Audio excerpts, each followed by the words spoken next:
So first we have talked about the basic structure of the digestive system, human digestive system, right? So basically human digestive system consists of the alimentary canal and as well as the digestive gland. But today's class we will share or we will learn that is the only alimentary canal structure. So first we will see the structure of the digestive system. First it will be start with the mouth and it will be end with the anus portion, right?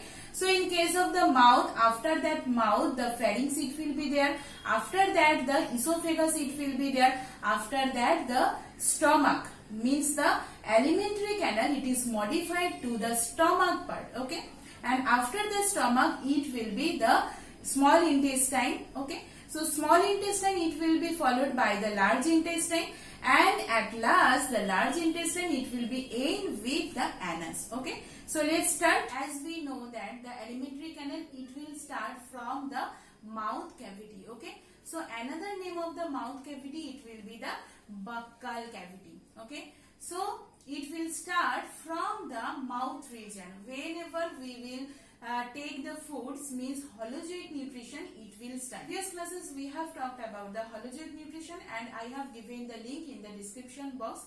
Once you check, and the mouth cavity it will start first digestion, okay? Whenever you will take the food, then with the help of the some accessory glands or accessory organs it is there inside of the mouth region that it helps to digest the food, okay? So let's start. What is the accessory glands or accessory organs it is there inside the mouth cavity, those which helps to the digestion process. So basically in case of the mouth region, only the carbohydrate it will be digested as a partially. Suppose you have taken the rice, okay? So the boiled starch you have taken. So whenever you take the food, that means it will digest with the mouth cavity and it will helps to digest the starch into the maltose, okay? So that's why in case of the mouth region, only the carbohydrate it will be started, because the salivary gland, in the accessory glands, salivary glands it will be there, salivary gland it will secrete the salivary amylase. So these amylase it will helps to break down the starch molecule and it will giving the molecules of the maltose, starch to maltose, okay? So let's see what are the basically helping organs or the accessory organs in case of the mouth cavity which we have. First I have to talk about the salivary gland, okay? So salivary gland, it is types of gland. The digestive gland always it will secrete the salivary amylase which helps to digest the basically the carbohydrate molecules, okay? And as well as we have the teeth and as well as we have the tongue region, right?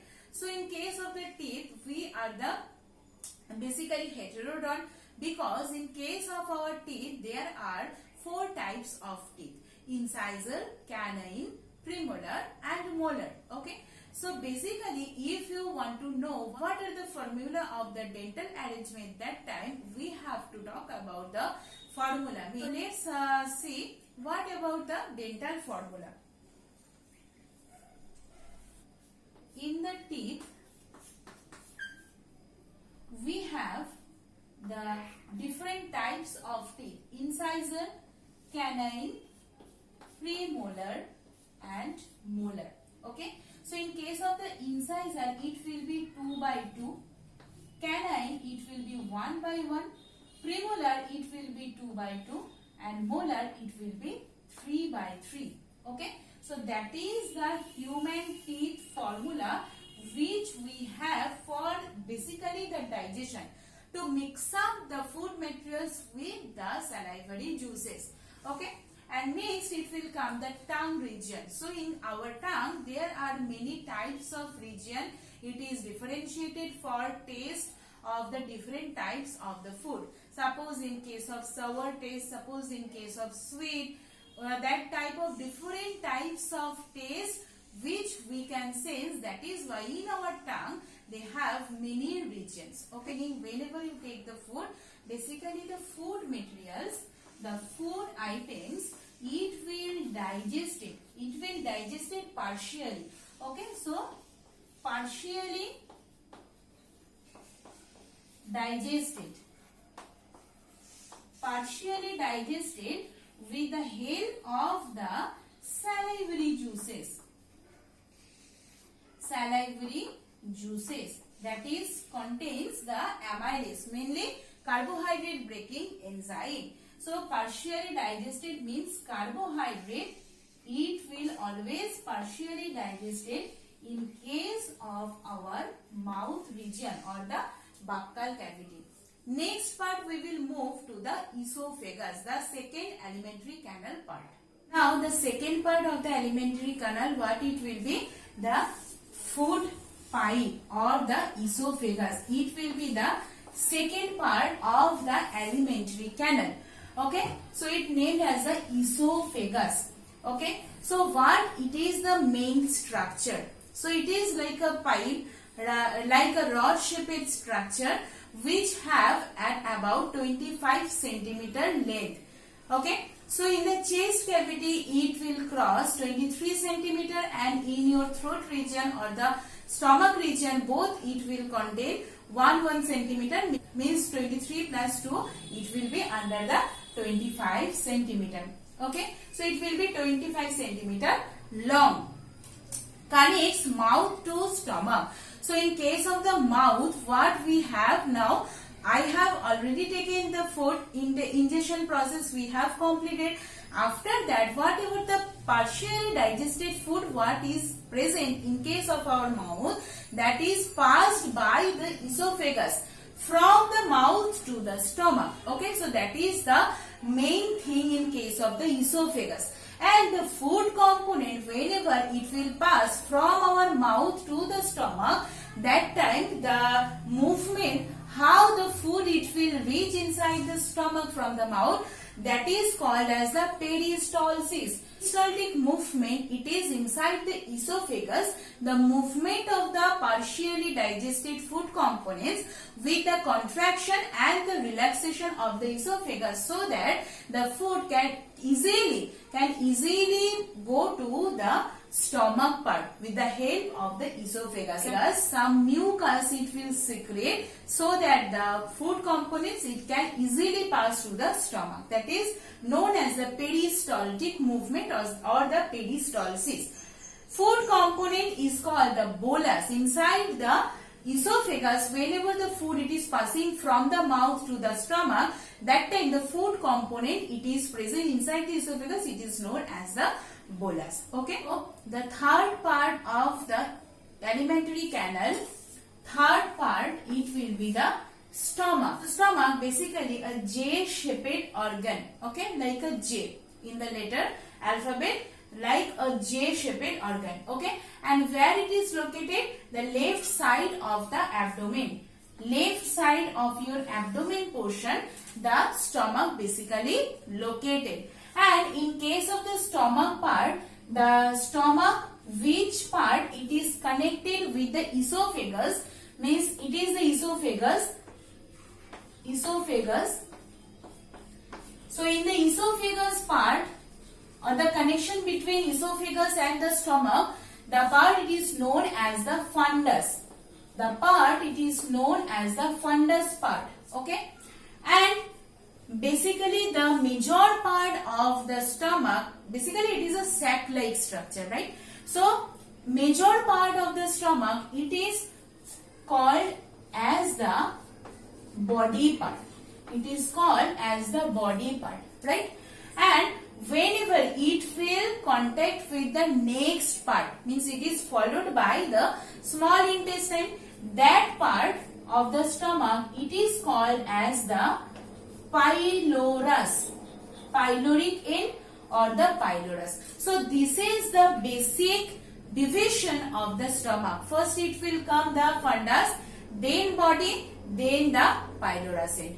Okay, the glands inside the stomach, basically in the wall of the stomach, they are tubule or the tubular in shape. In case of the wall, they have the tubular shaped organ. that is known as the gastric gland. So these gastric glands secretes basically the HCl, the acid. Basically HCl they can secrete, mucus they can secrete, pepsin they can secrete. So pepsin, it will be the protein breaking enzyme, gastric lipase. So some fat breaking enzyme also it is secreting, and renin. Okay. So these type of juices it is secreted by the stomach. Okay. Now we will see the function of the HCl, mucus, and as well as the pepsin. So the HCl which is secreted by the stomach's wall, mainly the gastric glands wall, so it helps to soft the food.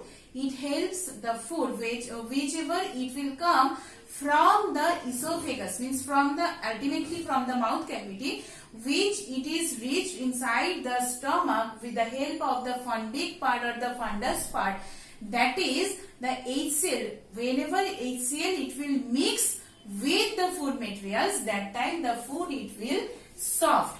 Why? Because the soft food particles it will be very easy for digestion. So that is why the HCl it will helps to soft the food, as well as it will create an acidic medium. For which purpose? For the activation of the pepsin and the renin. Okay, so it is also an accessory function of the HCl. It activates the pepsin and the renin. Pepsin basically helps to digest the protein part which is present in your food particle, and the renin it will help to to digest the milk protein. Okay, so that is the function of the HCl, and it will help the food medium, that is the acidic medium, and helps to stop the carbohydrate digestion. Basically it will stop the salivary amylase function. Okay, so activation of the salivary amylase it will be prevented by the HCl activation. Okay, so these are the all functions or the role in case of the digestion. Okay, and HCl also helps to digest or to kill the many germs and the bacteria. So that is why HCl it is very helpful for the stomach digestion. Next we will see the mucus part. Now we will talk about the mucus function. So mucus basically it is a semi-liquid portion which is secreted by the esophagus as well as our mouth cavity, and it will be present in case of our stomach. Okay, so whenever the HCl it is secreting, that time the acidity it will be increasing, right? So mucus it is present for neutralizing the activity of the HCl, means that it will neutralize or it will maintain the activeness of the HCl, so that it will give the protection inside of our stomach inner wall. So inner lining or the inner wall of the stomach it is totally get the protection for the mucus only. So mucus it will maintain the HCl activeness or the activity, so that it will prevent the erosion of the inner lining by the HCl, right? So whenever in the stomach the mucus it is not producing and the adequate level, so that time the HCl it is secreting continuously, it is secreting. So that is why what it will cause? It will cause the ulcer. Okay, so basically due to lack of the mucus, the HCl can cause the ulcer in your stomach. So that is why these are the all role of the mucus inside the stomach part. Now we will read the role of the pepsin. So pepsin basically it is known as the protein breaking enzyme, which breaks the protein basically. Okay, so which is present as a protein in your food, that is broken down with the help of the pepsin. Okay, so in our stomach the pepsin it is not present in active. So that is why with the help of the HCl, basically with the help of the HCl secretion, it will active the inactive pepsinogen to the active pepsinogen. So pepsinogen it is in the inactive nature. So whenever the food enters inside the stomach, that time the acid it will activate the pepsinogen in a active pepsinogen. Okay, so from this pepsinogen the pepsin it will secrete, and with the help of the pepsin the protein part which is present in the food that is converted into the peptones and the proteases. Okay, so these are the food particles or the protein particles which is digested inside the stomach part. Okay, and as well as with the help of the pepsin, one protein breaking enzyme it is helping, that is the renin. So renin basically it will active or it will digest the milk protein. So pathway it is the same, but only it will act upon the protein of the milk, means the albumin or the milk protein. So that is digested by the renin which is secreting from the stomach part. Okay, and the next class we will talk about the large intestine as well as the small intestine, the details part. Okay, if you have any queries regarding this video or any doubts, you can comment me in the comment box, and obviously if the video it will be very helpful to you, like and share my video.